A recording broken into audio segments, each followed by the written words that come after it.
عثمان غنی رضی اللہ تعالی عنہ، آپ رضی اللہ تعالی عنہ اسلام کے تیسرے خلیفہ اور رسول اللہ صلی اللہ علیہ وآلہ وسلم کے داماد، جامع القرآن، اشرا و مبشرہ صحابی، اپنے اہل و عیال کے ساتھ سب سے پہلے اللہ کی راہ میں حبشہ کی طرف ہجرت کرنے والے، پیکر حیا اور سخاوت میں اپنی مثال آپ ہی تھے۔ آپ رضی اللہ تعالی عنہ کو ذو النورین کہا جاتا تھا کیونکہ رسول اللہ صلی اللہ علیہ وآلہ وسلم کی دو صاحبزادیاں، پہلے رقیہ اور اس کے بعد وفات کے بعد حضرت کلثوم رضی اللہ تعالی عنہ آپ کے نکاح میں آئی۔ حضرت کلثوم کی وفات کے بعد حضور اکرم صلی اللہ علیہ وآلہ وسلم نے فرمایا، اگر میری 40 بیٹیاں بھی ہوتی تو انہیں یک کے بعد عثمان کی نکاح میں دے دیتا۔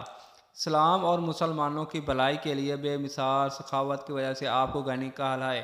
حضرت عمر رضی اللہ تعالی عنہ نے جب آپ کی شہادت ہوئی تو آپ نے خلافت کے 6 نام دیے، اس میں سے مشورے سے حضرت عثمان کو خلیفہ بنایا گیا۔ آپ رضی اللہ تعالی عنہ کی خلافت کا دور تقریباً 12 سال تھا۔ اس دور میں بھی اسلامی فتوحات جاری رہیں۔ آپ مسلمانوں کی بحری فوج بنائی گئی اور مسجد حرام اور مسجد نبوی کی توسیع کا کام ہوا۔ آپ صلی اللہ علیہ وآلہ وسلم نے حضرت عثمان کے بارے میں فرمایا، کیا میں اس آدمی کا حیا نہ کروں جس سے بھی فرشتے بھی حیا کرتے ہیں؟ آپ رضی اللہ تعالی عنہ جب اسلام لائے تو آپ کے چچا نے دین کو اپنانے سے منع کیا، اور جب آپ نے انکار کیا تو ڈرایا دھمکایا، پھر چٹائی میں لپیٹ کر مارا پیٹا، لیکن آپ رضی اللہ تعالی عنہ کسی بھی صورت میں اسلام کو چھوڑنے پر راضی نہ ہوئے۔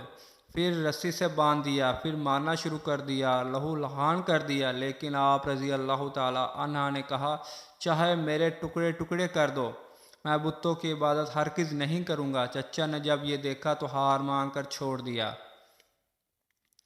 ایک دفعہ حضرت عثمان ملک شام سے تجارتی قافلے لے کر مدینے پہنچے۔ جب مدینے پہنچے تاجروں کو پتہ چلا تو دوڑے دوڑے حضرت عثمان کے دروازے پر آئے تاکہ وہ آپ رضی اللہ تعالی عنہ سے غلہ خرید کر منہ مانگے داموں پر بیچ سکے۔ دروازے پر دستک دی، حضرت عثمان رضی اللہ تعالی عنہ مسکراتے ہوئے آئے، دروازہ کھولا۔ تاجروں نے کہا، آپ کا تجارتی قافلہ آیا ہے، اس میں کھانے پینے کا سامان بھی ہے، ہم خریدنا چاہتے ہیں۔ حضرت عثمان نے کہا، ٹھیک ہے، اندر آ جاؤ۔ تاجر بولے، ہم آپ کو 10 کے 12 دیں گے۔ آپ نے فرمایا، یہ تو کم ہیں، اور بڑھاؤ۔ تاجر بولے، چلو 10 کے 14 لے لو۔ آپ رضی اللہ تعالی عنہ نے فرمایا، اور بڑھاؤ۔ کہا، 10 کے 15 لے لیں۔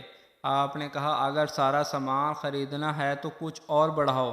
تاجر بولے، شاید مدینے میں کوئی اور تاجر ہو جو ہم سے بھی آپ کو زیادہ منافع دے دے۔ اس پر آپ رضی اللہ تعالی عنہ مسکرائے اور کہا، ایک ذات ہے جو اس سے بھی زیادہ نفع دے رہا ہے، 1 پر 10، پھر کیوں نہ میں اس کے ہاتھ سے سب بیچ ڈالوں۔ تاجروں نے حیرت سے پوچھا، وہ کون ہے؟ آپ رضی اللہ تعالی عنہ نے فرمایا، تم نہیں جانتے، وہ اللہ ہے۔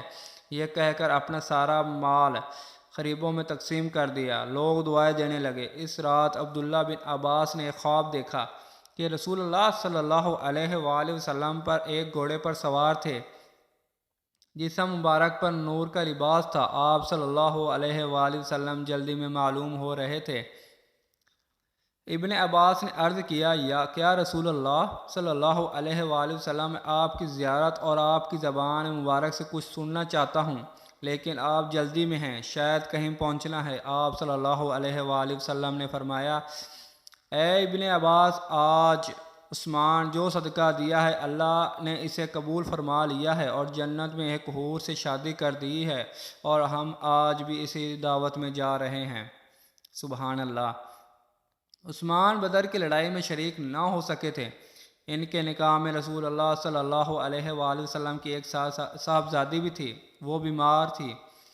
ان سے نبی اکرم صلی اللہ علیہ وآلہ وسلم نے فرمایا، تمہیں بھی اتنا ہی ثواب ملے گا جتنا بدر میں شریک ہونے والے کو کسی شخص کو، وہ اتنا ہی حصے میں ملے گا۔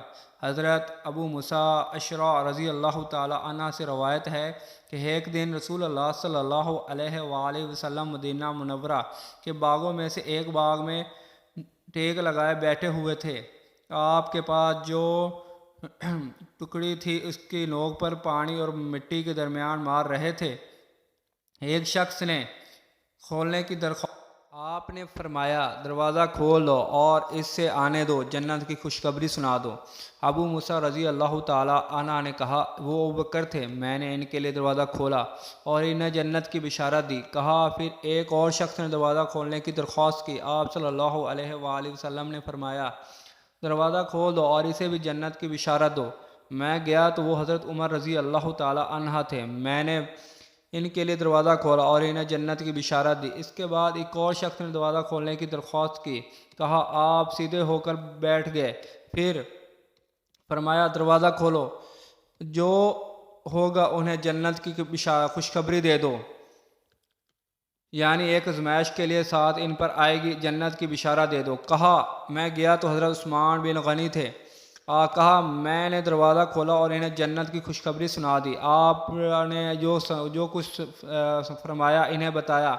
انہوں نے کہا اے اللہ صبر عطا فرما، اللہ ہی ہے جس سے مدد طلب کی جاتی ہے۔ رسول اللہ صلی اللہ علیہ وآلہ وسلم نے عثمان کو مکہ بھیجا اور بیعت رضوان عثمان کے مکہ جانے کے بعد پھر رسول اللہ صلی اللہ علیہ وآلہ وسلم نے اپنے دست مبارک سے اشارہ کرتے ہوئے فرمایا یہ عثمان کا ہاتھ ہے، اسے اپنے دوسرے ہاتھ پر مارا اور فرمایا یہ عثمان کی طرف سے بیعت ہے۔ حضرت اسامہ بن حزن شعر مقتول ہے کہ اس وقت حضرت عثمان کے گھر کے پاس موجود تھا جب حضرت عثمان نے دیوار کے اوپر سے جھانکا اور فرمانے لگے میں تم سے اللہ کی قسم اور اسلام کا واسطہ دے کر پوچھتا ہوں، کیا تم جانتے ہو اللہ کے رسول اللہ صلی اللہ علیہ وآلہ وسلم مدینہ منورہ تشریف لائے اور رومہ صحاب بیٹھا اور پانی نہیں تھا۔ آپ نے فرمایا کوئی شخص رومہ خرید کر اپنا ڈول بھی دوسرے مسلمانوں کو ڈولوں کے برابر قرار دے گا،